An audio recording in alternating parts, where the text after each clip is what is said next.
Hi, welcome to Through Pages. Thank you for being here. If you have not done so, please click subscribe to receive updates on new videos we share through our channel. You're watching a short presentation on the characteristics of good delivery. We are not referring to men and women knocking on our doors to hand us what we have ordered weeks or even months ago. We're going to focus on delivering speeches or doing oral presentation. The scope of this brief overview is the first module on the characteristics of good delivery from the remote learning curriculum of the Philippine Science High School system for its senior scholars taking English 6.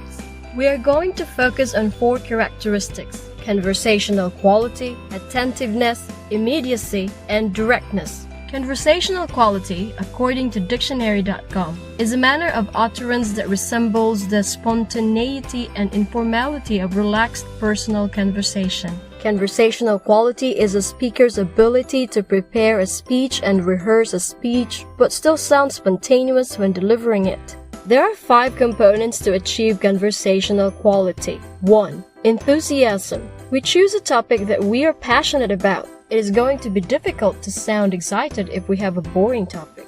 We focus on the benefits that we are sharing with our listeners. Thinking that we do not want to waste anyone's time will surely keep us energized. Vocal expressiveness. Effective speakers hold the audience's attention. They make use of vocal contrast in pitch, volume, speed, and quality to avoid sounding monotonous. A voice in monotone does not only get listeners easily distracted but also diminishes their understanding. Spontaneity. The word is a tongue twister. Being spontaneous is being responsive, sounding like a very well-rehearsed real-time conversation. It is not good to memorize a speech word for word. To be spontaneous, we should memorize the organization of ideas instead. Fluency. So whenever we hear speakers who are just too generous with their gap fillers, we always want to grab the microphone, don't we? Or find the plug so we could get them disconnected. Practice, practice, practice, so we could get rid of useless and painful eye contact. This is one component we all miss from meeting on site. Oh, how students avoid eye contact when teachers ask questions.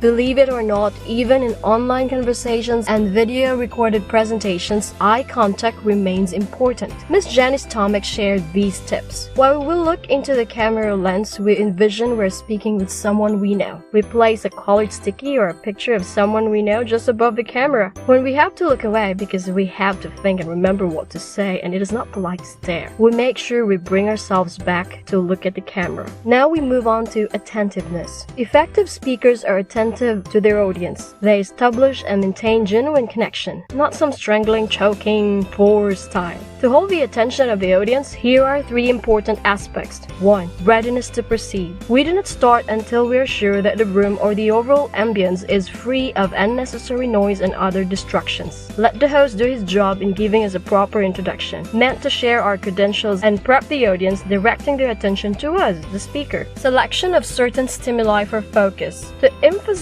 important points or guide our audience through the flow of ideas, we vary our pitch, volume, and speed, and we make use of visual transitions and signposts. For your information, we're still on the second characteristic of good delivery. State of affairs. Now, state of current awareness. We stimulate thinking. How we wonder why teachers never run out of questions to ask. That is a strategy to keep the audience focused. If we feel like we have asked too many questions, we can have the audience make use of some response system. We don't need to find the raise your hand button right now, do we? The creation of a sense of closeness and togetherness between a speaker and a listener is immediacy. We thought this element referred to annoying ASAP, FYI, for your immediate response. Verbal immediacy refers to our warmth and willingness to connect with the audience. This is done, if you have not noticed, through the use of the more inclusive pronouns such as we, are, and us. It echoes the thought, we are all in this together. While the nonverbal immediacy includes sharing significant information about who we are, highlighting positive traits of the audience, positive qualities of their culture, talking about common interests and experiences, responding positively to questions and requests, and sharing positive nonverbal cues like smiling and other positive facial expressions. The last characteristic is directness. Is this not quite ironic being mentioned last? This is the quality of being straightforward and concise. We're trying here to keep this video short. This has nothing to do with being loud, rude, or wild. We are to apply directness with extra care. We do not want to appear threatening and intimidating. We can be direct with the key ideas we have to share. We should be able to determine the best feelings to extend when sharing highly emotional anecdotes or information. We can use vivid words and evocative language to be compelling enough, not scary.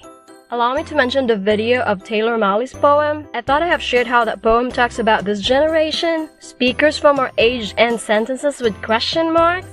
If we want to apply directness, conviction, which that poem is all about, conviction should be heard from our voices. There, we're done with all 4 characteristics of good delivery. Conversational quality, I'm talking to you. Attentiveness, attention, immediacy, this is our show. This is our show. And directness, really? Till our next lesson, guys. Take care always. Muốn video share or tháo trái từ máy cho nó. See you.